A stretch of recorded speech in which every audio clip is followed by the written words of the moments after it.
Doctor Krishna Sharma हमारे साथ लगातार बने हुए हैं। कृष्ण शर्मा जी, एक जगह पर कांग्रेस प्रत्याशी को जीत हासिल हुई है, लेकिन लगातार जो बीजेपी के नेता हैं वो भी ये कहते हैं कि आप जिस तरह से हार का ठिकरा फोड़ देते हैं ईवीएम पर, भारतीय जनता पार्टी पर, आत्ममंथन नहीं कर रहे हैं आप? मैडम जी, जी आप तो बार बार मैं एक बात कह रहा हूँ, और ये भाजपा के जो प्रवक्ता जो ये दीपक जी गोयल बोल रहे थे, ये किसी एक आरोप प्रत्यक्ष प्रमाण का भी जवाब दे रहे हैं। हम कह रहे हैं कि वहाँ पे सील मिली, वहाँ पे जो बूथ के कार्यकर्ता के बूथ कार्यकर्ता के जो बूथ ड्यूटी को होते हैं, उनके साइन होते हैं शिक्षाओं में, उस पर जो अंग्रेजी हिंदी में साइन थे, वो फार्म इंग्लिश में साइन हुए मिले, इंग्लिश उनके पड़ोसियों ने भी आती, वो सब मैडम जी ने मैनिपुलेट करके सब कुछ करके वो सब उन्होंने चेंज किया। मैडम जी ये बात कह रहे हैं, ये प्रमाण हो रही है बातें, ये इस बात को कुछ कह नहीं रही।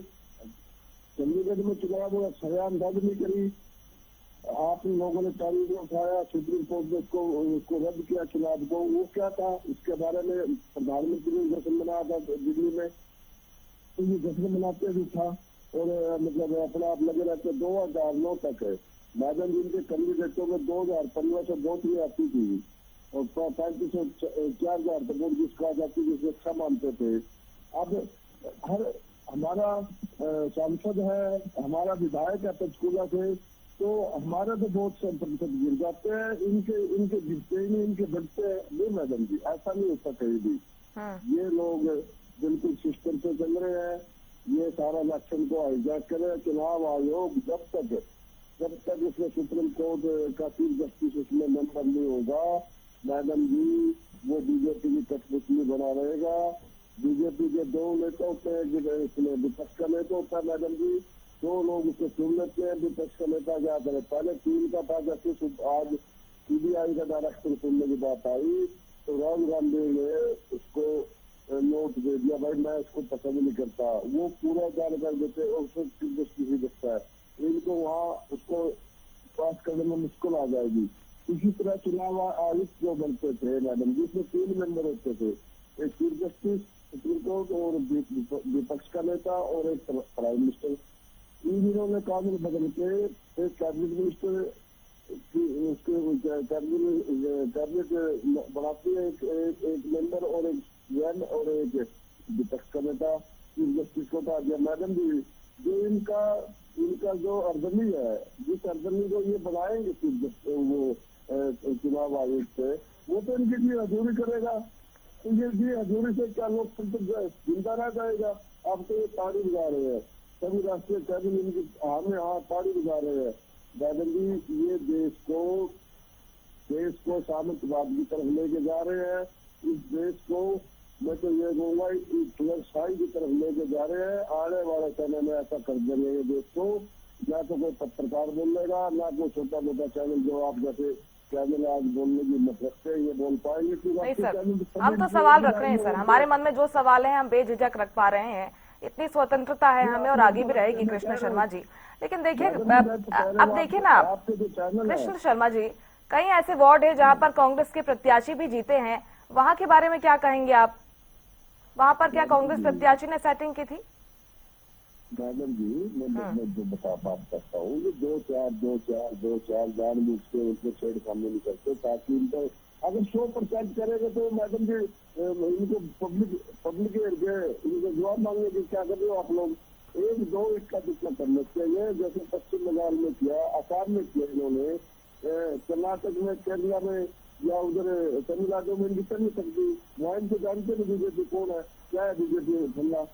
जो जहाँ मतलब धर्म की आड़ है, जहाँ पे लोग इनकी सुनते हैं, जहाँ पे वहाँ पे ये अदामी करते हैं। पश्चिम बंगाल में पैसे के हमारे लोगों ने क्या हुआ अभी भी नहीं, सब बकवास करते हैं सब।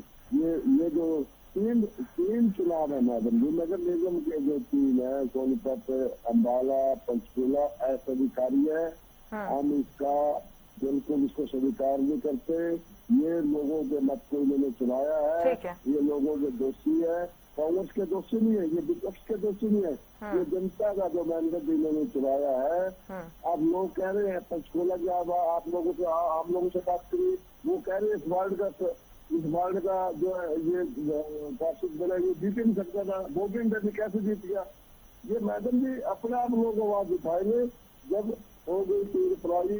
अब तो गंगा निकलनी चाहिए, मतलब अब तो ये मतलब तीर पर्वत से बन गया है। अब तो मतलब आसानी हो गया है देश में, इस प्रदेश में। अब तो लोग ही कुछ करेंगे मैडम जी, लोग उठेंगे। जैसे नेपाल में युवा वर्ग उठ के उन्होंने तब्दीली की, कई देशों में तब्दीलियां हुई।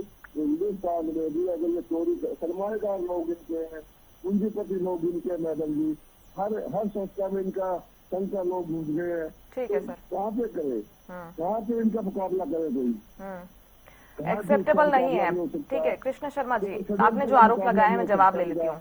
मैं लौटती हूँ सर आपके पास। पंकज जी वो कह रहे हैं कि जो नतीजे आए हैं एक्सेप्टेबल नहीं है और ये जनता के द्वारा सुनाया गया मैंडेट नहीं है, ये बीजेपी की सेटिंग है, अभी भी वो यही कह रहे हैं।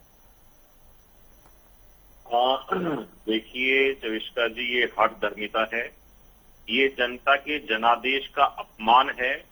अपनी गुटबाजी को देखना नहीं, दूसरों पर सिर्फ दोष आरोप कर लगाना, ये कहीं की भी राजनीति नहीं है।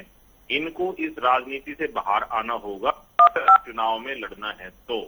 इनकी एक भी तैयारी ये बता दें कि हमारी ये रणनीति रही या हमारा ये कार्यकर्ता ने ये किया या इस नेता ने ये काम किया, ये नहीं बताएंगे। ये आपके चैनल के माध्यम से मैं अंबाला से अक्षिता सैनी जी को, सोनीपत से राजीव जैन जी को, पंचकुला से श्यामलाल बंसल जी को, सांपला से परवीन जी को, रेवाड़ी से विनीता पीपल जी को और दारूहेड़ा से अजय जांगड़ा जी को जीत की हार्दिक शुभकामनाएं, हार्दिक बधाई देता हूं और हरियाणा की जनता को साधुवाद देता हूं, उनका धन्यवाद देता हूं कि उन्होंने कमल के निशान पर माननीय मुख्यमंत्री श्री नायब सिंह सैनी जी की नीतियों पर भरोसा जताया और कमल खिलाया।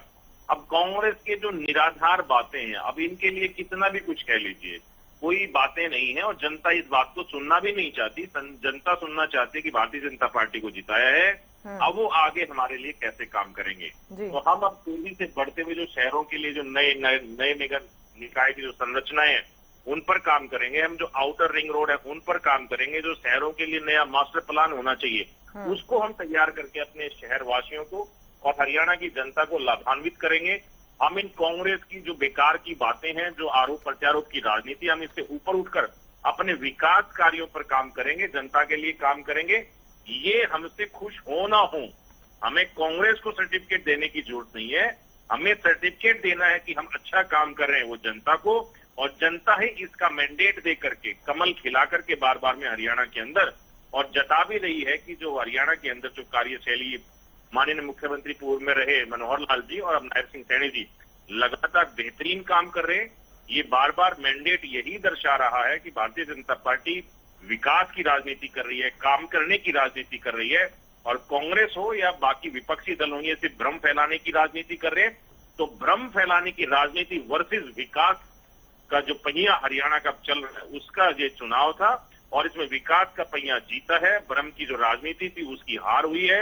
अब ये भैया हमारे यहाँ बैठ के ईवीएम को ठीकरा फोड़ ले, वो चोरी का ठीकरा फोड़ ले, लाइट बंद हो गई, ईवीएम हैक हो गई, ये हो गया। इनके जितने भी सवाल हैं, इन्होंने कहा कि चुनाव हो जाना चाहिए उससे बैलेट पेपर से, ईवीएम से गड़बड़ियां हो रही हैं। अरे बैलेट पेपर से अभी 37 विधायक तो चुनाव दे नहीं पाए। आपके राज्यसभा चुनाव में 37 विधायकों को बैलेट पेपर दिया गया था, 9 विधायक आपके इनवैलिड हो गए, 5 लोगों ने तो चुनाव किसी और के पक्ष में डाल दिया और 4 लोग आपके इनवैलिड हो गए। तो किस तरह की बातें ये लोग करते हैं कि उस समय पर जाना चाहते हैं जब वो बूथ कैप्चरिंग करते थे, क्योंकि इनको अच्छा लगता है वो समय। उसमें भी सर वो आरोप यही लगाते ना कि आपने खरीदा विधायकों को। नहीं, ये फिर जब जनता बैलेट पेपर से भी भारतीय जनता पार्टी को जिता देगी तब भी यही कहना है इनका। ये तो हार से बचने के लिए इन्होंने एक अपना रटा रटाया एक वो बना दिया इन्होंने। चविष्का जी, ये रटी रटाई एक भाषा है पार्टी के हर एक कार्यकर्ता को बोलनी, हर एक नेता को बोलनी। आप दोनों को मैं बता दूं, एंकर चेंज हो गई है। मैं मुस्कान गंगवाड़ी बात कर रही हूँ, इससे पहले जो एंकर थी चविष्का थी। पंकज जी लेकिन देखिए फोनों पे पता नहीं चल रहा ना मुस्कान जी। ठीक है जी सर, मेरा नाम मुस्कान है सर। ठीक है पंकज जी सवाल देखिए संकल्प पत्र को लेकर वो उठा रहे हैं, क्योंकि संकल्प पत्र जारी करते समय बड़ी बड़ी बातें वो कहते हैं कि आप करते हैं, लेकिन उसके बाद संकल्प पत्र में आपने लिखा था कि आप खुद ही भूल जाते हैं। लेकिन आप एक बार रिपीट कर दीजिए कि ये आने वाले सालों में आपके जो जनप्रतिनिधि चुनकर आए हैं, क्या कुछ काम करने वाले हैं जनता के लिए? कहीं ऐसा तो नहीं होगा कि भाई चुनकर आ गए हैं, ठीक है हम जीत गए चुनाव, आगे आराम फरमाएंगे? मुस्कान जी, आपने भारतीय जनता पार्टी को कभी भी ऐसे समय पर नहीं देखा होगा कि हमारे जो नेता हैं वो बाहर घूमने चले गए, वो शिमला की वादियों में जैसे कांग्रेस के नेता गए थे, ऐसे नेता हमारे वादियों में जाते हुए आपको नजर नहीं आएंगे। हमारे जनता के बीच नजर मिलेंगे आपको, चाहे हमारे प्रदेश अध्यक्ष हो, चाहे हमारे मुख्यमंत्री हो। अभी शायद आपने सवाल किया, कांग्रेस वाले ने कहा कि मुख्यमंत्री जी को भी इन चुनाव में आना पड़ा। भैया वो भी कार्यकर्ता है भारतीय जनता पार्टी के, मुख्यमंत्री है हरियाणा के, लेकिन वो भी भारतीय जनता पार्टी के एक अमूल्य कार्यकर्ता है, इसलिए उनका भी दायित्व उतना ही है जितना एक मेरा जो दायित्व है वही हमारे माननीय मुख्यमंत्री नायब सिंह सैनी जी का भी उनका वही कर्तव्य है अपनी पार्टी के प्रति। तो पार्टी के निष्ठावान कार्यकर्ता होने के नाते माननीय मुख्यमंत्री जी भी हरियाणा के इन चुनाव में, निकाय चुनाव में भारतीय जनता पार्टी के लिए अपील करते हुए नजर आए।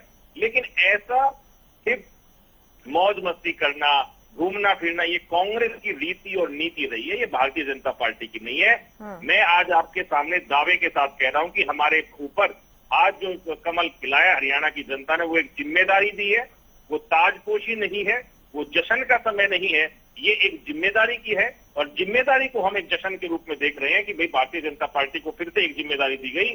तो इस वजह से हमने अपने संकल्प लिए, अगर वो संकल्प आपको पूरे ना हो, ऐसा तो है नहीं कि टीवी डिबेट बंद हो जाएंगी आज के बाद। आप हर एक महीने के बाद भी हमसे रिपोर्ट कार्ड ले पाएंगे, तो हम हर एक महीने का रिपोर्ट कार्ड भी आप लोगों को देंगे। हमने ये कहा था और इस महीने ये कर दिया, अगले महीने वो कर दिया। हम एक साल में अपने आधे से ज्यादा जो संकल्प लिए उनको धरातल पर उतारते हुए आपको नजर आएंगे। हम वो सरकार नहीं है, कांग्रेस के इंडियन नेशनल लोकदल की वो सरकार नहीं है कि हमने जो कह दिया और फिर भूल गए अपने वादों को। हम वादों को भूलने वाले लोग नहीं, हम जनता के बीच जाते हैं, जनता के बीच रहने वाले लोग हैं। हम जनता के बीच से ही ऊपर चुन करके आए हैं। हम परिवारवादी लोग नहीं है, हम वंशवादी लोग नहीं है। हम लोग वही आम इंसान है, वही आम नागरिक है जो जनता के बीच रहते हैं।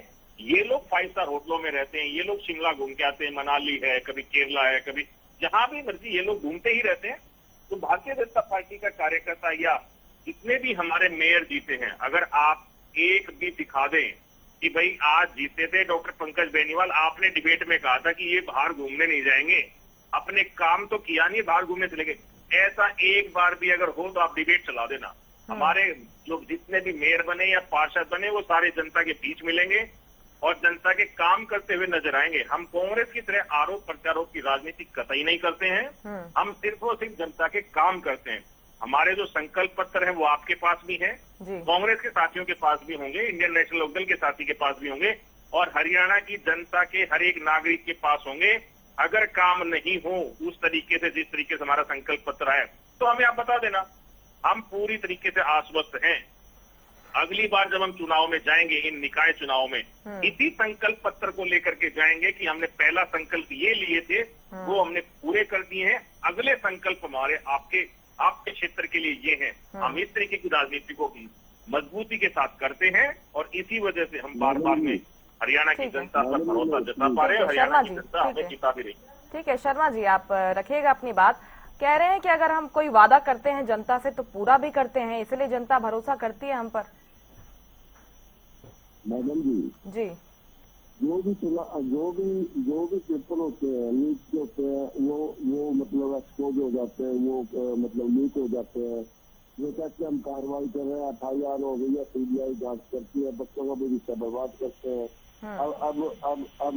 अब हो गया, हम जांच विधा भी, CBI जांच कर रही है, बच्चों के जो रिश्ते से कोई मतलब नहीं। इससे लीक हो गया था, धर्मेंद्र प्रधान ने कहा था कोई लीक नहीं हुआ और वो लीक पाया गया। तो इनके जो भी सत्यनामा कांड था, मध्य प्रदेश में था, हरियाणा में जितने भी पेपर हुए, भर्तियां हुई, सब बाहर के कैंडिडेट लगते हैं, SC में सारे अधिकारी बाहर के लगते हैं, हरियाणा में कोई भी नहीं है। तो ये किसी भी सरकार के MLA MP को तोड़ देते हैं, जो पैसे दे देते हैं कि सरमाएदारों की पार्टी है, सब पूंजीपति के अधीन है, सब पैसे दे देते हैं।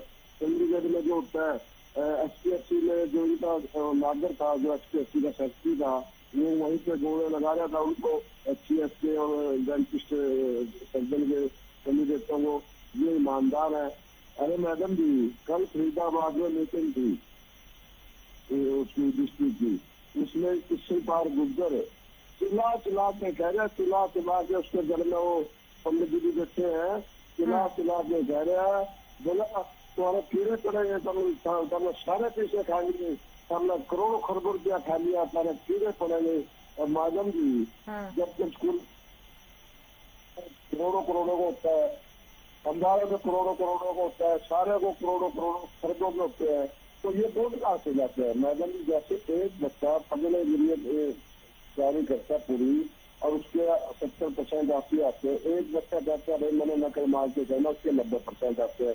इन्होंने पता है भाई आप लोगों ने एक अपने कैंडिडेट उतार देते हैं, हमारे विपक्ष के तो कैंडिडेट गिरते सड़कों पे दरदरे हाथ जोड़ते हुए, और ये अपना मैनिपोली में लग जाते हैं, कैसे कौन से वार्ड में कितने कमजोर है वहाँ पे सेटिंग बैठाते हैं, उनको जितवा देते हैं। मैडम जी, जैसे जिला पदा बच्चा जो 80% आते हैं इनके जमाने में, और पदा लिखा बच्चा फैल होता है, इसी तरह ये अपने एमपी और मेयर के चुनावों में मैडम जी नहीं करते हैं। भला जो आदमी चोरी करके ये कह देगा मैंने तो चोरी नहीं की, और मतलब जागते रहो, मैडम जी जाग के पारा उसका दिया जाता है चोर का। ये तो मतलब चोर भी काटता है, चोरी कराने वाले भी काटते हैं, इनका क्या मुकाबला हम कर सकते हैं? इनका मुकाबला तो भगवान करेगा या जनता जनार्दन करेगी।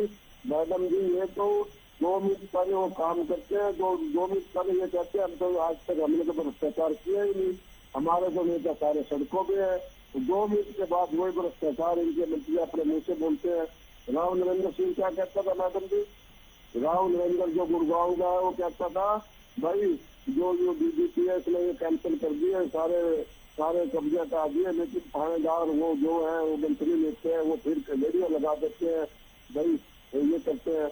और कल वो कह रहा था अनिल बीज का देख लो क्या हाल है, तो बिश्नोई का क्या हाल है, अपना घर तो ये देखते हैं।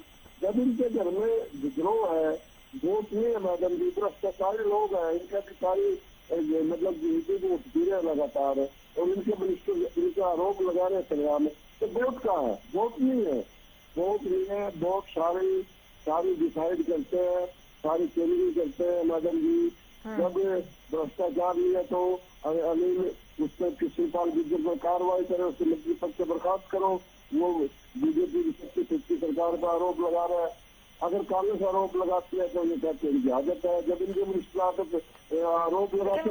आप जो बातें कह रहे हैं कृष्ण शर्मा जी, आपके मुताबिक तो कांग्रेस पार्टी अब भगवान भरोसे चलेगी आगे, ऐसा क्यों नहीं कहते हैं कि आप ठीक है हम विपक्ष में हैं, हम जनता की आवाज उठाएंगे, क्या कुछ समस्याएं अगर जनता को आएगी, अगर उनके प्रतिनिधि जीते भी हैं तो हम उनकी आवाज उठाएंगे, बुलंद करेंगे, हम जमीन पर काम करने वाले हैं, ऐसा क्यों नहीं कहते आप? हम तो आवाज उठा ही रहे हैं। हमारी आवाज को मैडम जी ये लोग सरगना जो सारी डकैती की इसको ऊपर आने नहीं देते, कौन जाए अधिकारी मत किसी के खिलाफ जांच कर दे, तो चुनाव आयोग की मंत्री के खिलाफ कार्रवाई कर दे, कोई मिनिस्टर को कोई ये नहीं देखता है मतलब आचार संहिता लग रही है, धज्जियां उड़ा रहे हैं, मिनिस्टर जवाब डाल रहे हैं, कोई बात ही नहीं है। मैं तो क्या कहेंगे, आप सब देख रहे हो, लेकिन ये अच्छा नहीं है इस लोकतंत्र के लिए। ये डॉक्टर बेनीवाल जी हमारे भाई बहुत अच्छे प्रवक्ता, बड़े सालिन है, लेकिन ये भी क्या कहे, अच्छी पार्टी में 3 अच्छे लोग आ जाते हैं, अच्छा प्रवक्ता है, लेकिन भाजपा तो भाई आकंठ भ्रष्टाचार से जुड़ी पार्टी है। और ये कह रहे थे ना भाई हमने सारे घोषणा पत्र में जो भी वादे थे पूरे कर दिए। मैंने भी सिर्फ 3 घोषणा पत्र थे जो 2014 में बोल गए थे। एक तो इन्होंने कहा था 15 लाख हर महिला के खाते में आएंगे, अगर एक भी खाते में आए तो शादी कर दे। एक इन्होंने कहा था 2022 तक हर घर से छत होगी, हर गरीब के छत होगी, अगर हर गरीब के सर से छत हो मैडम जी हम जिम्मेदार।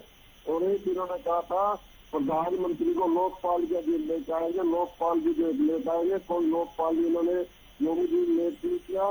ये 3 ही बता दें मैडम जी, और काफी बातें आएगी, मैं कागज की बात करके सुप्रीम कोर्ट के दस्ता में लेकर के अभी कहीं से ये साबित किया और सुप्रीम कोर्ट जिसने उसमें इन्होंने इसको शामिल किया था तो उसका बता देंगे।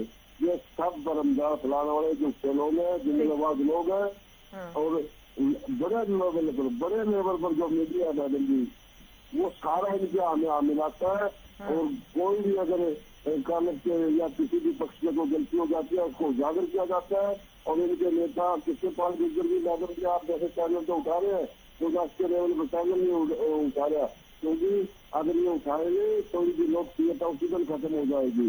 तो सीबीआई ने आज तक या किसी भी बीजेपी के कार्यकर्ता में किसी नेता ने जो है कोई गिरफ्तारी कोई होती थी। जब हर डिस्ट्रिक्ट में मैडम जी इन्होंने 5 स्टार लेवल के इन्होंने अपने ऑफिस बना दिए। वो भ्रष्टाचार के पास आया मैडम जी, इनके पास तो भूखने खाने के लिए पैसे नहीं थे, ये तो पानी पीते थे और वो चने खाते थे, चने खा के गुजारा करते थे और गरीबों को सोचते थे। अब ये महलों में सोचते हैं, महल बना दिया इन्होंने बड़े बड़े, दिल्ली में कितना बड़ा है 2 किस बना दिया इन्होंने अपना, तो हर डिस्ट्रिक्ट में बना दिया। 750 जब तक बना दिया मैडम जी। कहाँ से आया पैसा, कहाँ से आया राष्ट्र पैसा मैडम जी? ये भ्रष्टाचारी है और भ्रष्टाचार को भी इस तरह से हम कर जाते हैं जैसे इन्होंने कुछ किया ही नहीं।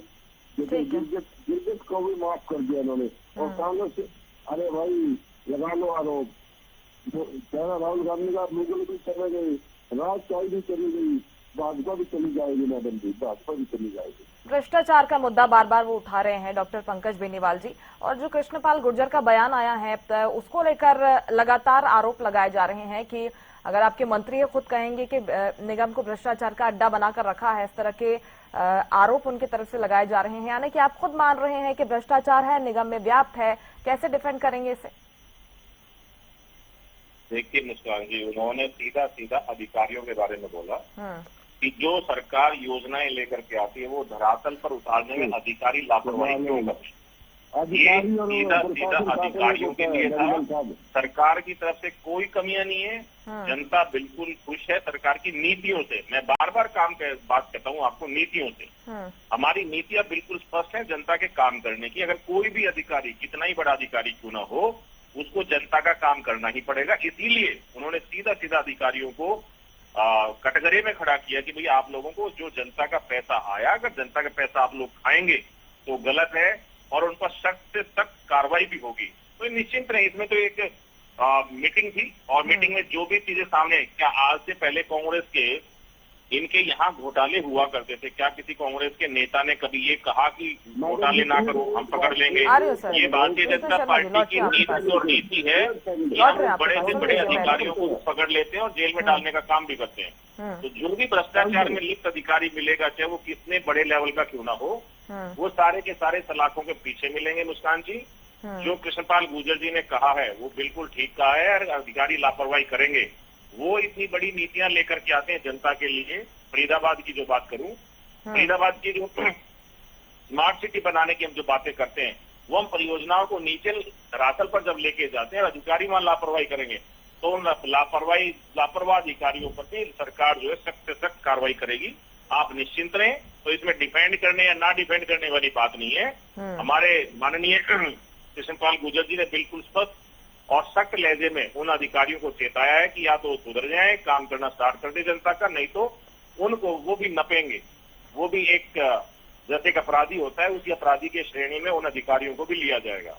प्रॉपर मॉनिटरिंग होती है, चाहे निगम की बात कर ले चाहे परिषद की बात कर ले पंकज जी, आपको लगता है? क्योंकि कहीं ना कहीं कुछ मामले ऐसे लगातार सामने आते हैं जिसमें जो जनता है वो परेशान होती है, छोटी छोटी चीज के लिए उनसे रुपए मांगे जाते हैं। ऐसी घटनाएं तो सर लाजमी है, जिसकी खबरें भी हम लगातार दिखाते हैं।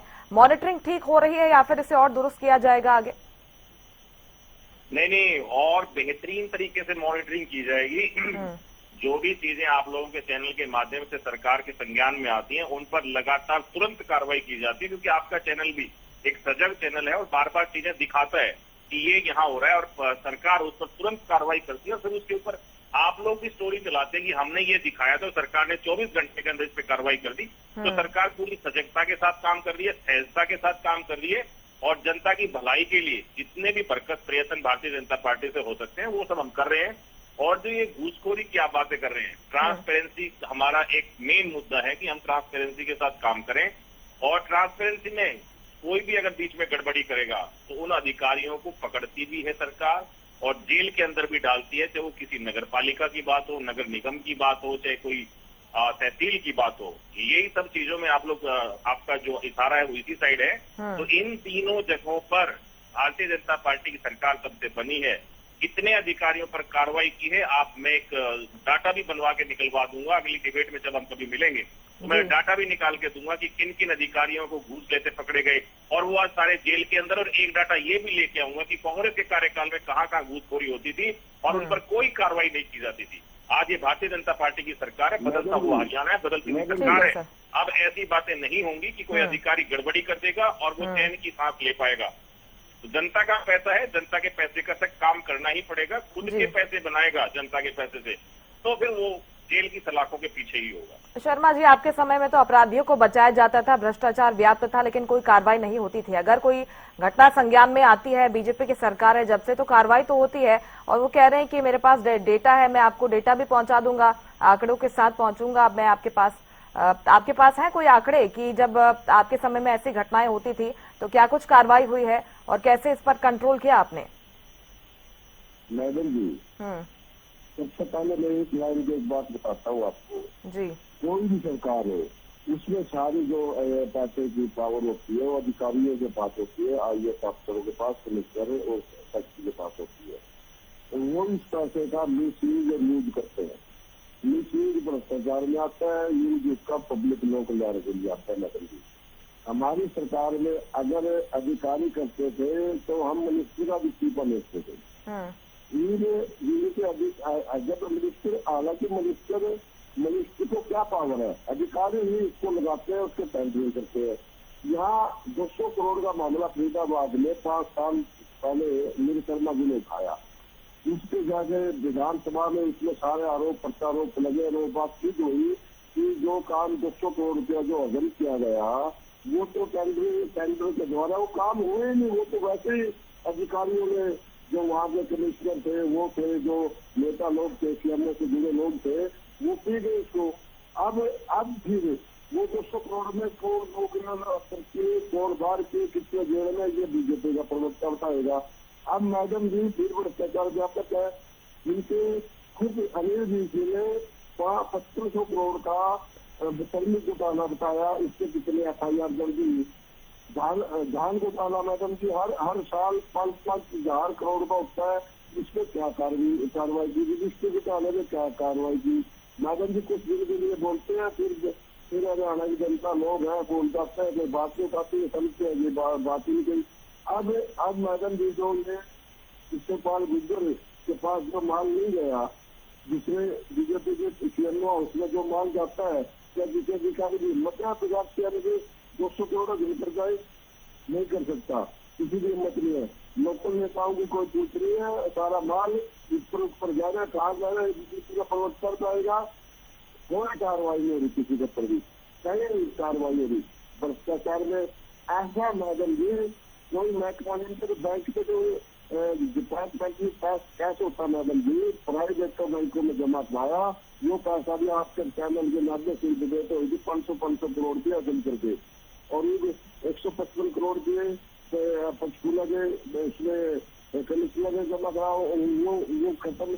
फिर ये कैसे जीतते हैं मैडम जी, बताओ? जब भ्रष्टाचार काम ये नहीं कर दे, अवैध कॉलोनियां कटी जा रही है, सड़कें इनकी बेहाल है, प्रॉपर्टी आईडी के नाम में शिकायती हो रही है, हर प्रॉपर्टी आईडी है, भ्रष्टाचार व्यापक है। तो वोट का दी दो की मैडम जी, ये भ्रष्टाचार में आपस किए हुए हैं, बढ़िया बोलते हैं, बढ़िया सीधी से बात करते हैं, और भाई इनके कहना है ना, आजकल इनके सुनने वाले चैनल, बड़े बड़े चैनल इनकी गाथा सुनाते हैं लोगों को, ड्राइवर तो उड़े नहीं करते, लेकिन पहले आएगा कांग्रेस का दायित्व है कि वो अपनी बात उठाते रहे और लोगों को लड़ाइयाँ लड़ते रहेंगे। लेकिन ये भ्रष्टाचारी, अब लोकल में भ्रष्टाचारी मैडम जी, तो कैसे काम चलेगा लोकतंत्र का? ऐसा कोई शहर बता दीजिए मैडम जी जहाँ भ्रष्टाचार ना हुआ हो, भ्रष्टाचार ना हुआ हो। और ये कह रहे हैं कि भ्रष्टाचार हुआ ही नहीं। इनके जो पुलिस विभाग में भी मैडम जी, पुलिस विभाग का एक SI लेवल का आदमी पंचकूले का, इसने अपने कई कंपनियों में 70 करोड़ के नाम दिए, जिनका तो पुलिस महकमा भी, और वो जो दूसरे की क्या पकड़ेगा वो 70 करोड़ उनका लटा गया। ये इनके घोटाले घोटालों को अगर कोई लिखे तो एक महाभारत लिखा जा सकता है, और उनकी गाथा भी लिखा सकता है, उसको देश के भी बोल सकता है। अगर इसके घोटालों का लिखा है, ये आप भी जानती है, हरियाणा भी जानता है, देश भी जानता है, लेकिन मैडम जी क्या करे, इसको दिखाए, कौन सुने। ये तो इस तरह के गीत गा के रखते हैं जैसे पहले आती थी ना टेलीविजनों में, आपने भी सुना होगा, लाइट हुआ कॉलगेट, लोग जाके कॉलगेट ही मानते हैं आज भी, और लाइट हुआ ही मानते थे गाँव के लोग। तो कहने का मतलब कि एक बात को बार बार बोलोगे, जो कांग्रेस भ्रष्टाचारी है, बीजेपी राष्ट्रवादी है, कांग्रेस ने नाश किया, ये लोग ऐसे करते हैं। लोगों के मन मस्तिष्क में इन्होंने जो जहर उत्पन्न किया है, और अब लोगों ने इनसे छुटकारा पाना मुश्किल हो गया। अब ये इनके पास वोट भी नहीं तो चोरी करने लगे। मतलब इनके बारे में कितना गए कितने कम है, मतलब कितना ही बोला जा सकता है किसी भी स्टेट के बारे में, ये कहते कि हमने कोई स्वागत किया है, कार्रवाई हो रही है, पुलिस FIR हो रही है, कानून अपना काम कर रहा है, इनके रिजल्ट बताए कोई खबर है। और उसके बाद आपने देखा किसी पत्ता तो ये आकर डूबे हैं। दानीवाल जी भी इस बात को जानते हैं कि इन लोगों के काम नहीं होते, काम में से बड़े काम होते हैं, PMO उससे काम बढ़ते हैं, बाकी किसी के ना इनके किसी अमान्य भी चलती, ना इनके छोटे कार्यकर्ता भी चलते। इसलिए किसके पास गुजर भी इनके बार क्या कह रहे थे, भाई सारे बच्चों को पीने पड़ेगा, सारा पड़ेगा, माल नहीं आया, अब आपको पीजिए सारा माल पीजिए, हम ये करते हैं, और सभी बोल रहे थे मैडम। कुल मिलाकर ये चीजें आगे भी बरकरार रहेंगी, उनका यही आरोप है। बेनीवाल जी वो कह रहे हैं कि प्रॉपर्टी आईडी की समस्या है, परिवार आईडी की समस्या है, ये छोटे छोटे दस्तावेज बनवाने के लिए भी काफी परेशान होना पड़ता है शहरों की जनता को, और जो लोग पहुंचते हैं अपने काम करवाने के लिए, और हर तरह से भ्रष्टाचार व्याप्त है। और आपकी बातें बस बड़ी बड़ी होती हैं कि हमने ये किया है, आगे हम ये करने वाले हैं, जमीनी सच्चाई कुछ और बयां करती है। ऐसा है क्या? देखिए मुस्कान जी, ये रटी रटाई भाषा है इन लोगों की, और 2019 के चुनाव में भी इनकी यही भाषा फैली थी, 2024 के चुनाव में भी यही आरोप प्रत्यारोप थे, और आज भी यही है। या 5-6 महीने पहले जो निकाय चुनाव हुए थे उनमें भी यही आरोप लगा रहे थे। लेकिन हरियाणा की जनता ने बार बार नकारा है इन आरोपों को, और इनके जो आरोप प्रत्यारोप की राजनीति है उसको। सिर्फ भारतीय जनता पार्टी का जो विकास का मॉडल है वो भा रहा है जनता को। अब ये कितना भी कुछ करते रहे, कहते रहे, झूठ बोलते रहे, लेकिन हरियाणा की जनता को पे या फिर भारतीय जनता पार्टी के कार्यकर्ताओं पर या भारतीय जनता पार्टी पर इस झूठ फरेब की राजनीति का कोई फर्क नहीं पड़ता है। हम लोगों ने जो संकल्प लिए हैं वो हम लगातार काम कर रहे हैं। मैं पहले भी आपको बताया जो शहरी विकास किस तरीके से होना चाहिए, वहां पर पेयजल की सुविधाएं कैसी होनी चाहिए, सड़क कितनी अच्छी होनी चाहिए, डिजिटल जो सेवाएं हैं वो होनी चाहिए, आधारभूत ढांचे हैं उन पर हम लोग काम कर रहे हैं। अमृत योजना है जिसमें पेयजल और सीवर की विस्तार करने की है, या फिर उसकी सफाई करने की बातें कहूं, या स्वच्छ भारत मिशन की बात कहूं, जहां से डोर टू डोर कचरा, पहले कभी डोर टू डोर कचरा उठता था क्या? आज भारतीय जनता पार्टी की सरकार है तो यहाँ पर डोर टू डोर कचरा भी उठता है। उसका सार्वजनिक शौचालय पहले नहीं हुआ करते थे, सब जगह सार्वजनिक शौचालय बना दिए हैं। वर्तमान तस्वीरें अगर पंकज जी देखते हैं तो सफाई व्यवस्था आपको लगता है कि ठीक है? सफाई व्यवस्था को लेकर कहीं ना कहीं लोग तो परेशान होते हैं कि गंदगी का अंबार फैला हुआ है, और जिस तरह से जो सफाई कर्मचारी लगातार हड़ताल भी कर रहे थे, उनकी मांगे क्यों नहीं सुनी जाती? अंततः जनता ही परेशान हो रही है। सीवरेज की आपने बात की, जल भराव की समस्या हम देखते हैं कि कई जगह पर व्याप्त होती है, और लंबा समय बीत जाता है, लोग परेशान होते रहते हैं। इन चीजों पर फोकस रहेगा? मैं मुस्कान जी वही आपको बातें बता रहा हूँ कि लगातार सरकार, ये सब प्रक्रियाएं हैं। जैसे कि पहले किसी शहर की आबादी 1 लाख थी, और आने वाले 5 साल में जब चेंज होता है तो वहां पर आबादी 2 लाख हो जाती है। मैं इसीलिए आपको कहा कि जो विस्तार है, सीवरेज का विस्तार है, या पेयजल का विस्तार है, या सड़कों के निर्माण की बात करूं, इंटरलॉक लगाने हैं या तारकोल की बनानी, वो हर तरीके की कार्य आज जनता के बीच चल रहे हैं। और जो कूड़े के ढेर आप बता रहे हैं, वो हरियाणा की जनता परेशान नहीं है। हम लोग भी परेशान है, हरियाणा जी। की जनता परेशान है। आज ही यूएलबी मिनिस्टर श्री विपुल गोयल जी, जिनका अभी आप वक्तव्य भी सुनाने का काम कर रहे थे, उनसे आज बहुत ही सौहार्दपूर्ण माहौल में बैठक भी हुई है सारे कर्मचारियों की। तो ऐसा नहीं है, सरकार बहुत ही संजीदगी के साथ काम कर रही है। और अब मैं पहले बता रहा था, एलईडी जो स्ट्रीट लाइट है उनको भी हमने सराहनानंद किया है। ई गवर्नेंस की बात करूं, ऑनलाइन सेवाएं हैं, जो पहले जन्म मृत्यु प्रमाण पत्र है उसको लेने के लिए लंबी लाइनें लगती थी या फिर मिलता ही नहीं था 6-6 महीने तक, आज एक बार में तुरंत आपके फोन पे आ जाता है।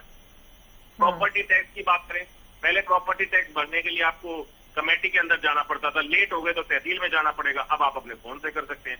अब रजिस्ट्रियां भी आपके फोन से होने लगी है, नक्शा पास भी आपके फोन से हो जाता है, जो ट्रेड के लाइसेंस है वो आपके फोन से हो जाते हैं। तो इस तरीके की जो 40 सेवाएं ऐसी लगभग है जो आपके फोन से ही तुरंत घर बैठे हो सकती हैं। सड़कों का और ड्रेनेज का सिस्टम है उसमें लगातार सुधार की जरूरत रहती है, अभी तक भी किया है और आगे भी करते रहेंगे। जो जल भराव की बात आप कर रहे हैं, मैं जब जल भराव होता है तो लगभग डिबेट में हम लोग रहते हैं, तो आपके साथ भी शायद मैं बैठा रहूंगा। वहां मैंने कहा था कि अब की बार जब बारिश आएगी उससे पहले, वैसे तो हर बार तैयारियां अच्छी होती हैं लेकिन अब की बार की तैयारी और बेहतर है। अब की बार जल भराव की जो घटनाएं होंगी वो छिटपुट होंगी, बहुत ज्यादा जल भराव की स्थिति कहीं भी देखने को नहीं मिलेगी, क्योंकि संरचना ये ऐसी है कि ये बार बार बदलती बढ़नी पड़ती है, क्योंकि जनसंख्या बढ़ जाती है, कॉलोनियां बढ़ जाती हैं, सेक्टर्स बढ़ जाते हैं। गुड़गांव जैसे या फरीदाबाद जैसे शहरों में जो हाई राइज बिल्डिंग है उनका लोड बढ़ जाता है। तो इस वजह से ये सब प्रक्रियाएं हैं, आगे चलती हैं। आप बड़े शहरों में मल्टी लेवल पार्किंग, अभी गुड़गांव में श्री मुकेश शर्मा जी ने मल्टी लेवल पार्किंग का उद्घाटन किया है। तो ऐसी स्थिति जो सरकार हरियाणा की जनता को सीधा बेनिफिट पहुंचाती है, उसके लिए भारतीय जनता पार्टी की सरकार लगातार काम कर रही है। और अभी मास्टर प्लान के तहत जितने भी शहर है हमारे बड़े, उनका एक मास्टर प्लान और नए तरीके से तैयार किया जा रहा है। उसमें और क्या बेहतरी कर सकते हैं, वो सारी बेहतरी की तरफ भारतीय जनता पार्टी की सरकार जाएगी। और जितने भी हमारे मेयर बने हो, चेयरमैन बने हो, पार्षद बने हो, वो आपको जनता के बीच ही मिलेंगे और जनता के साथ लगातार काम करते हुए मिलेंगे। जो समस्याएं आप लोग आपने भी कुछ बातें कही या कांग्रेस के साथी ने भी कुछ बात कही कि उस नगर पालिका में या उस नगर निगम में, उस नगर परिषद में ये समस्याएं हैं, जल भराव हो गया, पानी की समस्या है या कूड़ा नहीं निस्तारण हो रहा है, तो ये सारी समस्याएं हम तो मना ही नहीं कर रहे, एक्नॉलेज कर रहे हैं। अगर ये एक बार कर देने से सारी चीज ठीक हो गई होती तो शायद कांग्रेस ने भी अपने कार्यकाल में किया होगा ये सारा काम। तो हमें जरूरत क्या थी, सरकार बनाने की जरूरत क्या थी? हर 5 साल के बाद सरकार बनाने की जरूरत भी इसीलिए पड़ती है क्योंकि हर बार नई चीजें होती है, नया इंफ्रास्ट्रक्चर आता है, नए डेवलपमेंट की बातें आती हैं। तो अब आप इस चीज को ये एक फोटो दिखा के ये कहें कि ना पूरे हरियाणा का बुरा हाल हो रहा है, बिल्कुल भी नहीं है ऐसा। सब प्रक्रियाएं हैं, ये चलती रहेंगी। कहीं ना कहीं पानी का भराव भी होगा तो उसका निकासी की जो चीजें हैं वो भी हम कर रहे हैं। अगर कहीं पे कूड़ा इकट्ठा है तो उसको भी खत्म करने का काम कर रहे हैं, उसको कैसे निस्तारण वहां से किया जाए। कहीं की एलईडी लाइट खराब है, आप दिखा दें कि भाई ये 10 लाइट खराब हो गई, वो ठीक भी तो होंगी, वो ठीक होने के बाद भी तो दिखाएंगे ना। कहीं पे पानी की समस्या, पानी की समस्याओं का समाधान कर रहे हैं। कहीं पे वाटर स्टोरेज की बातें हैं, उनको हम एमएलईडी उनका बढ़ा रहे हैं वापस। ये सारी चीजें हैं। अब पहले लाइट की अगर मैं बात करूं तो पहले लाइट कितने कितने घंटों जाया करती थी, और एक बार अगर आंधी में लाइट कट गई अगले दिन का पता नहीं, 24 घंटे के बाद भी आएगी कि नहीं आएगी जी। उन पुराने तारों के जाल, मायाजाल सिस्टम को हमने हटाया और जो मोटी केबल है उनको पूरे हरियाणा के अंदर बिछाने का काम किया। अब अगर आंधी तूफान आ भी जाता है, कोई खंबा ही टूट जाए तो मैं कुछ कह नहीं सकता, अदरवाइज 15 से 20 मिनट में वापस से लाइट हमारे घरों की तरफ वापस से बहाल हो जाती है। आप इसके चशमदीद गवाह, आप पूरे हरियाणा का एक नागरिक है।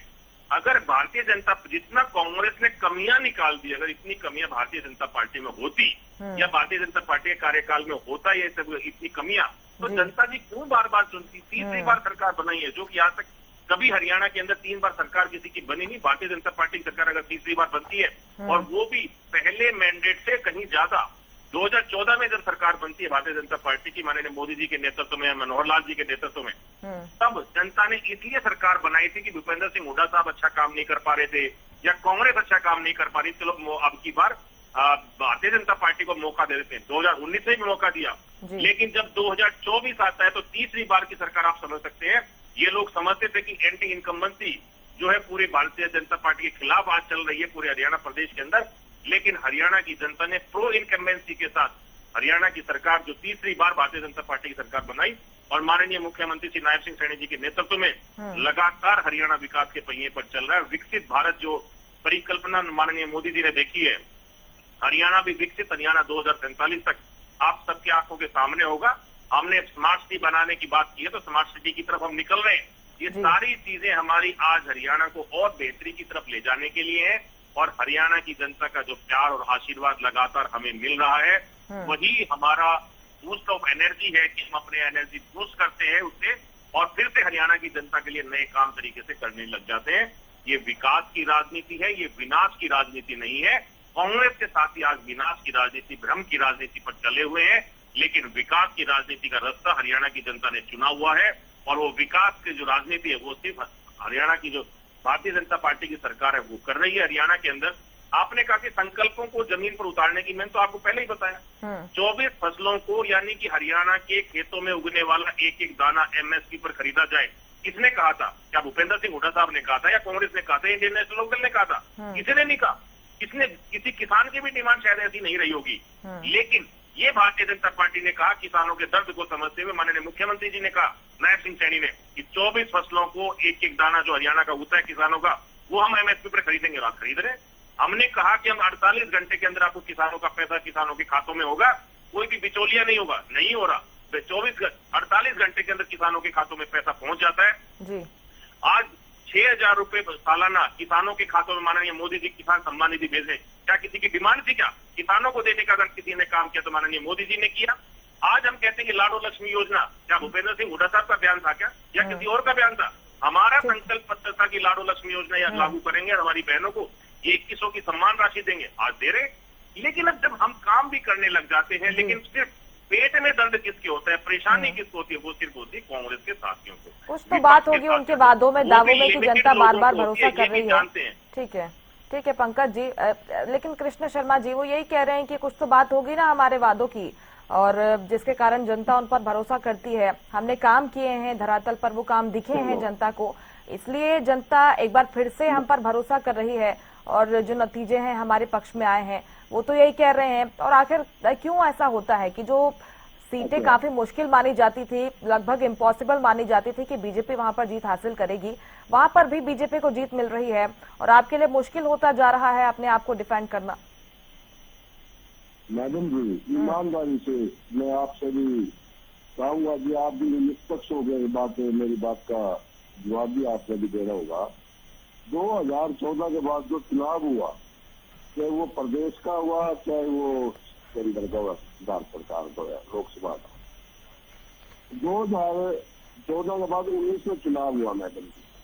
उसमें अगर मुद्दों पे विकास के नाम पे 19 में वोट मांगियो मैडम जी, आपका झुकता होगा, मेरा सर होगा। इन्होंने तत्कालीन बातें खाई, हिंदू मुस्लिम था, बटोगे कटोगे, पटोगे तो कटोगे। मैडम जी, जो भी चुनाव होता, चाहे वो हरियाणा का, पहले जात मौन जात के नाम से इलेक्शन लड़ा इन्होंने, अब का जो चुनाव लड़ा ओबीसी के उसमें लड़ा। अगर ये कल्याणकारी सरकार है, लोगों के हित के कार्य करती है, आम जन इससे खुश है मैडम जी, विद्यार्थी वर्ग खुश है, मजदूर वर्ग खुश है, व्यापारी खुश है, कर्मचारी खुश है, तो मैडम जी इनके नाम पे वोट क्यों नहीं मांगते? भाई हमने विद्यार्थियों आपके लिए ये किया, कर्मचारियों आपके लिए ये किया, व्यापारियों आपके लिए ये किया, किसानों भाई आपके लिए ये किया, तो ये इनके नाम पे वोट क्यों नहीं मांगते मैडम जी? इसको मुद्दों को गौण कर दिया जाता है मैडम जी, और नई तत्कालीन जो रद्द होती है तत्कालीन समाज भी उसको उठा के ये फिरका प्रस्ती बात करते हैं, मौका प्रस्ती बोलते हैं, इसको मौका का लाभ उठाना मैडम जी इन्होंने ये किया है। चाहे वो कहीं का भी चुनाव हो, हरियाणा का चुनाव हम देख रहे हैं ऐसे किया। अगर इतनी बढ़िया सरकार होती, ये मनोहर लाल को क्यों बदलते? और जब मनोहर लाल के बाद नायब सैनी आए, नायब सैनी के बाद बिल्कुल एक तरफा माहौल कांग्रेस का था और भाजपा के खिलाफ था।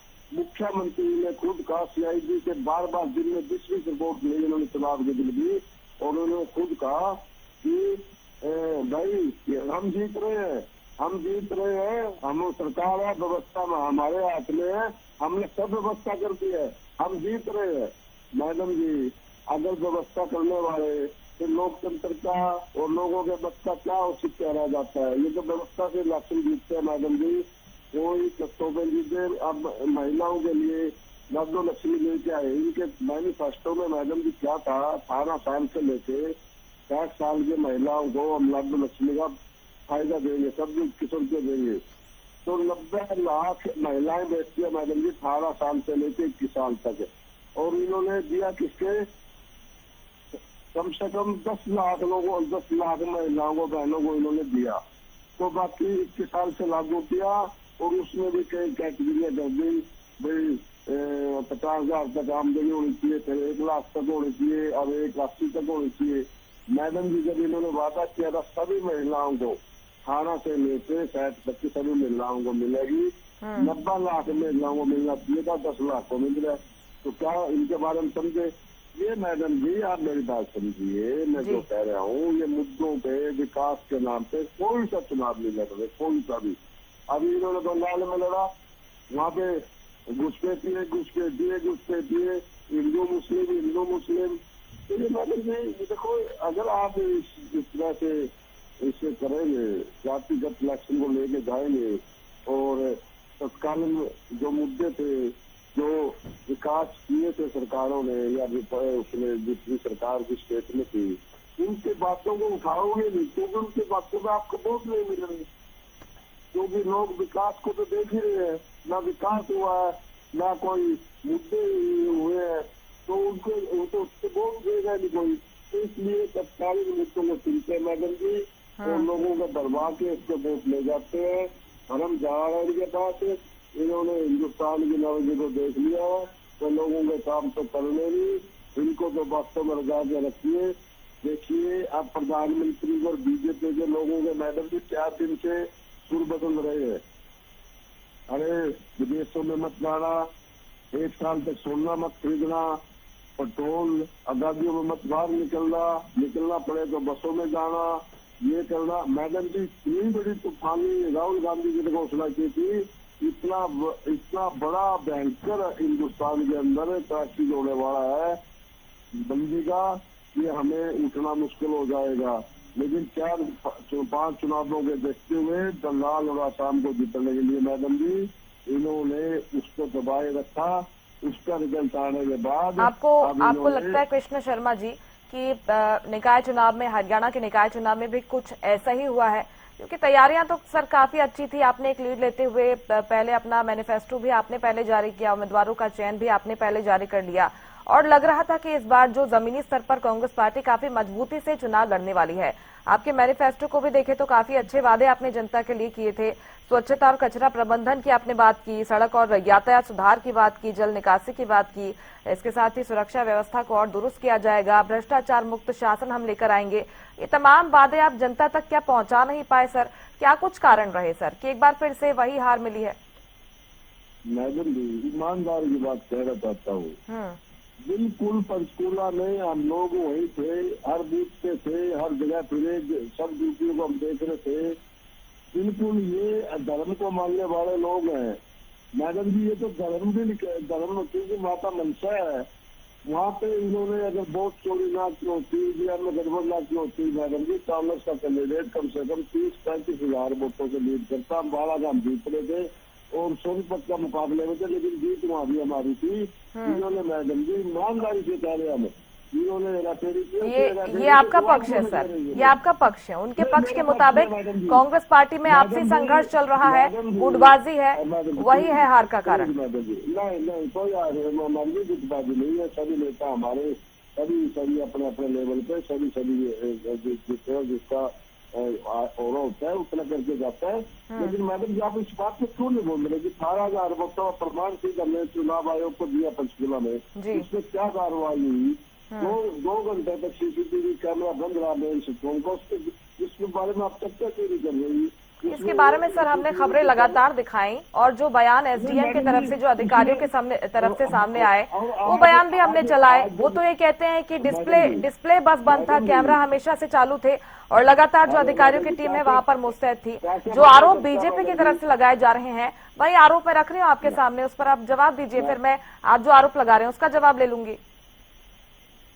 मैडम जी आज चलो, आज जो वहाँ पे अधिकारी बैठे थे गिनती के अंदर, आज जो वो मशीनें इधर उधर वही मिली और उनके जो उसके ऊपर वो आपने पता नहीं पता है कि नहीं मैडम जी, उसके ऊपर तेल लग जाती है उसको, उसके ऊपर, और जो वहाँ एजेंट होता है हर पार्टी का, उसके फार्मों के साइन हो जाते हैं, वो उसको लगा देते हैं मैडम जी। वो फार्म भी दूसरे मिले और वो जो टेप में थी वो उतारी हुई मिली और कई मशीनें खुली हुई मिली और जो वारंटी की मशीनें थी वो मेयर के बक्से मिली, मेयर के बक्से आई इधर मिली। कम से कम 7-8 बच्चों तक ये मामला था। उसके बाद हमारा कैंडिडेट बाहर ही आ गया जब कुछ सुनने वाला नहीं है। और अधिकारी कह रहे थे वहाँ पे, जो भी अधिकारी थे पीठासीन, वो कह रहे थे हाँ इसको हम सस्पेंड करेंगे, ये गलती है। अरे मैडम जी, ना सस्पेंड है कोई, ना टर्मिनेट है, ना नोटिस है, ये सारे के सारे मिले हुए हैं। अगर कोई अधिकारी गड़बड़ करेगा मैडम जी, दायित्व तो उसका है ना, दायित्व उसका है, किसी की भाजपा का नहीं बनता। अगर वो कहेगा हाँ भाजपा ने हमारे से जवाब तो करा मैडम जी, कल ने इसको राज दरोगा मुकदमा दर्ज हो जाएगा, इसमें तो आजीवन कारावास की सजा होगी। अगर ऐसे मत को चुराएगा कोई, लेकिन ये तो चोरी करके बता भी नहीं सकते ना मैडम जी हमारे से कराई है, तो ये मामला होगा मैडम जी, ये बात आप समझिएगा। लेकिन कृष्ण शर्मा जी ठीक है, अगर मान लेते हैं कि आप जो आरोप लगा रहे हैं उनमें सच्चाई है, सच्चे हैं ये आरोप, लेकिन इसके बाद तो ये सिलसिला जारी रहने वाला है। ऐसे तो हर जगह पर फिर बीजेपी जीतते जाएगी सर। इसके संज्ञान को लेते हुए आप क्यों नहीं तैयार रहते हैं? चलिए मान लीजिए कि ऐसा हो रहा है तो निगरानी बढ़ा दीजिए, क्योंकि आपके जो एजेंट्स हैं वो तो तैनात रहते हैं पोलिंग बूथ के बाहर। निगरानी व्यवस्था और दुरुस्त कर दीजिए कि भाई ऐसा हो सकता है तो वहां पर आप नजर बनाए रखिए, अपनी आवाज बुलंद कीजिए।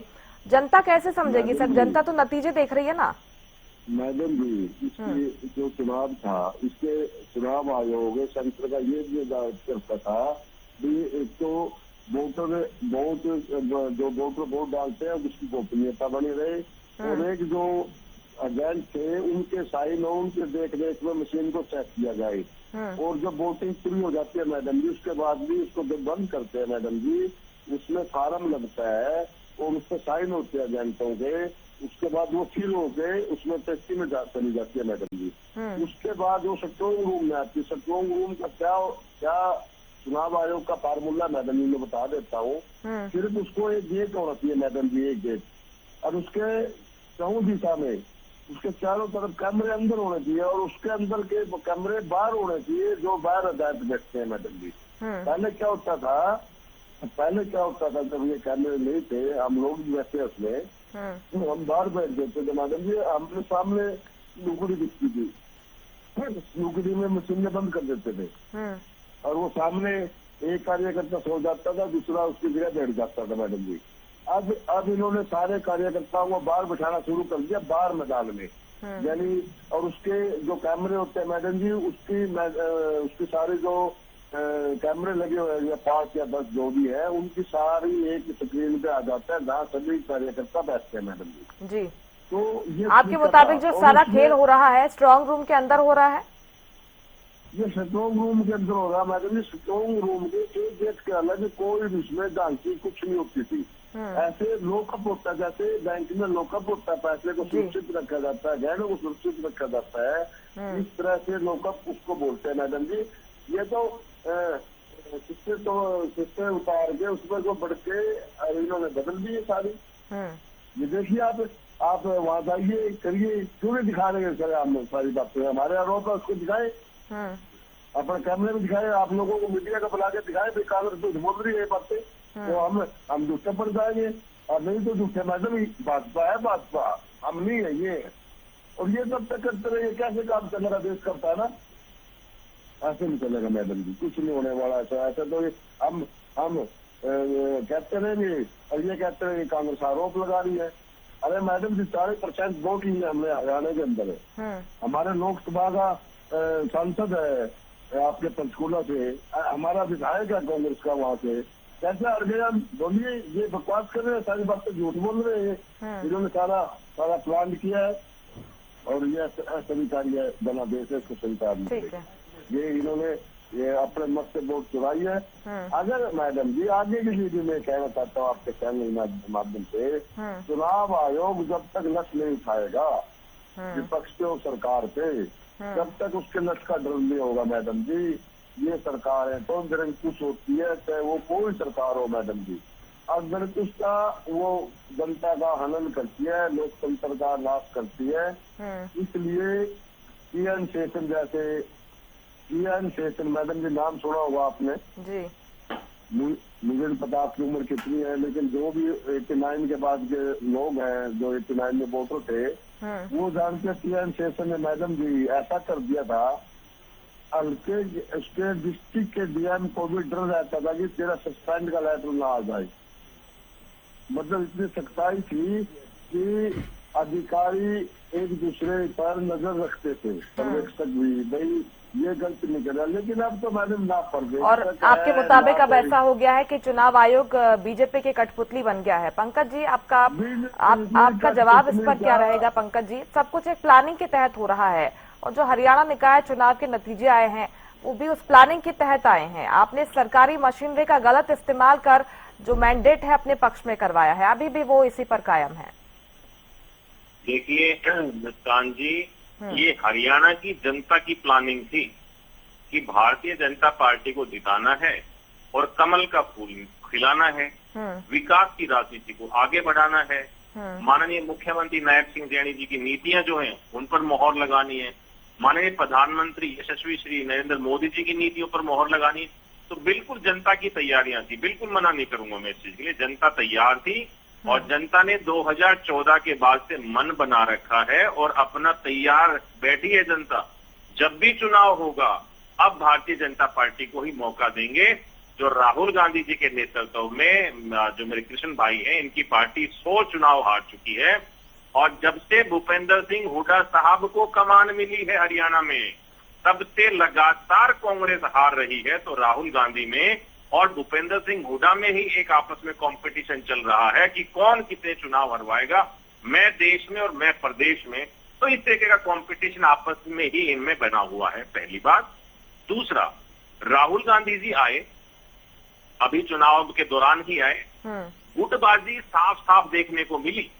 गुरुग्राम में था प्रोग्राम, गुरुग्राम के दोनों जिलाध्यक्ष, चाहे वो वर्धन यादव हो चाहे वो पंकज डावर हो, दोनों ने ही ब्रजेंद्र सिंह के फोटो ना लगा करके सिर्फ भूपेंद्र सिंह हुड्डा के फोटो लगाए और कुमारी शैलजा का ना होना, 5 सांसदों का ना होना, राज्यसभा सांसद का ना होना स्पष्ट दर्शा रहा है कि कितनी बड़ी गुटबाजी हावी है कांग्रेस के अंदर। और इसी सद्भावना यात्रा को चाहे भूपेंद्र सिंह हुड्डा हो, चाहे बीके हरिप्रसाद हो, चाहे राव नरेंद्र हो, इनके पार्टी के तीनों बड़े लीडर ऐसे कह रहे थे कि ये कोई पार्टी की यात्रा नहीं है, किसी को जाने की आवश्यकता नहीं है, लोगों को रोका तक गया। तो ये अपने ही पार्टी के नेताओं का या अपने पार्टी के साथियों की टांग खींचने में लगे रहते हैं, तो ये लोग कैसे आगे बढ़ेंगे? बिल्कुल ठीक कहा, जनता ने मन बना रखा था, जनता ने पूरी तैयारी कर रखी थी, जनता ने बिल्कुल अपनी रणनीति के तहत भारतीय जनता पार्टी को जिताया है, इसमें कोई दो राय है नहीं। इनको अपनी गुटबाजी ऐसे ही हावी रखनी चाहिए। बहुत अच्छा लगता है जनता को कि भूपेंद्र सिंह हुड्डा का गुट अलग है, सुरजेवाला का गुट अलग है, शैलजा का गुट अलग है। अब एक और गुट को हवा दे करके चले गए हैं राहुल गांधी, ब्रजेंद्र सिंह के गुट को, वीरेंद्र सिंह डूमर खां के गुट को। अब जयप्रकाश जो इनकी पार्टी के सांसद हैं हिसार से, वो क्या कहते हैं ब्रजेंद्र के बारे में? ये कल का आया लड़का है, बड़ा दाढ़ी बढ़ा लेने से कुछ थोड़ी ना होगा। सेम शब्द गोकुल सेतिया ने कहे हैं। अभी 5 मई को कुलदीप वत्स जो इन्हीं की पार्टी के विधायक हैं बादली से, उन्होंने अपना जन्मदिन मनाया और आप जैसे सारे पत्रकार साथियों को बुलाया। क्या कहा उन्होंने कि पार्टी के अंदर चापलूस लोगों की काम चल रहा है, कांग्रेस के अंदर अब ईमानदार लोगों की जगह नहीं है। ऐसे यही सारे बयान इन्होंने कहा था राज्यसभा चुनाव के बाद कहा था कुलदीप वत्स ने। राज्यसभा चुनाव के बाद कैसे कैसे इनकी पार्टी के नेता एक दूसरे को गद्दार कहने पर उतारू थे, या तो ये कहते हैं कि बिकाऊ हो गए या गद्दार कहने लग जाते हैं। तो ये समझ में नहीं आता कि इनकी पार्टी के नेता इनोसेंट है या गद्दार है या क्या है, ये इनको खुद फैसला करना पड़ेगा। बहरहाल हमें कोई फर्क नहीं पड़ता ये कितने ही अडिग रहे। अच्छी बात है ये लोग अडिग रहे हैं कि ऐसा हो रहा है, जनता के मैंडेट को हमेशा ऐसे ही अपमानित करते रहे और जनता हमेशा इनको ऐसे ही जवाब देती रहेगी। हमें इनको इससे ज्यादा पाठ पढ़ाने की या सिखाने की जरूरत नहीं है। ये हरियाणा में साथी हैं, हरियाणवी हैं, ये भी हरियाणा के हमारे साथी हैं। इसलिए हम इनको बार बार में सलाह दे देते हैं, भैया अपनी पार्टी से गुटबाजी खत्म करो, हरियाणा की जनता के पास जाओ, हरियाणा की जनता के मुद्दों पे बात करो, हरियाणा की जनता से मिलने का काम तो करो। लेकिन नहीं, हम तो सिर्फ सोशल मीडिया पे बैठेंगे, हम तो सिर्फ टीवी पे बैठेंगे, हम तो सिर्फ ट्विटर पे ट्विटरबाजी करेंगे, हम तो सिर्फ फेसबुक पे अपने मैसेज डालेंगे। इनसे कुछ नहीं होगा। जनता आजकल रील नहीं, रियल के कामों में भरोसा करती है और ये लोग रील पे भरोसा करते हैं। और जो रियल काम है भारतीय जनता पार्टी कर रही है, माननीय मुख्यमंत्री श्री नायब सिंह सैनी जी के नेतृत्व में और हमारे प्रदेश अध्यक्ष माननीय श्री मोहनलाल बड़ोली जी के नेतृत्व में। तो लगातार हमारा संगठनात्मक तरीके से कहूं या सरकार के तरीके से कहूं, दोनों ही तालमेल इतने शानदार हैं कि हम जनता तक पहुंच रहे हैं और जनता तक अपनी आवाज बुलंद करने के लिए हम वहां पर जनता के बीच मौजूद रहते हैं। और ये मेरे साथी जो ये गुटबाजी में रहते हैं, कभी शैलजा की बेइज्जती करनी है, कभी शैलजा को भूपेंद्र सिंह हुड्डा की बेइज्जती करनी है, कभी सुरजेवाला के लोगों को दूसरों की बेइज्जती करनी है, कभी गोकुल सेतिया को इनकी करनी है, कभी जयप्रकाश को कुछ उल्ट-सुल्ट बयान देने अपनी पार्टी के नेताओं के लिए। तो ये लोग आपस में खूब अपनी खिचड़ी बनाते रहे, रायता बनाते रहे। हमें इससे कोई प्रभाव नहीं पड़ रहा है, हमें इनसे कोई प्रभाव नहीं पड़ रहा है। ये लोग जितनी अपनी गुटबाजी चलाना चाहें, 2-3 गुट और बना लें, कोई फर्क नहीं पड़ रहा है। हरियाणा की जनता देख रही है कि किस कांग्रेस को वोट दें। अगर वोट देनी भी है तो शैलजा जी की कांग्रेस को वोट दें, भूपेंद्र सिंह हुड्डा की कांग्रेस को वोट दें, कैप्टन अजय यादव की कांग्रेस को वोट दें, ब्रिजेंद्र सिंह कांग्रेस को वोट दें या फिर सुरजेवाला की कांग्रेस को वोट दें। अब एक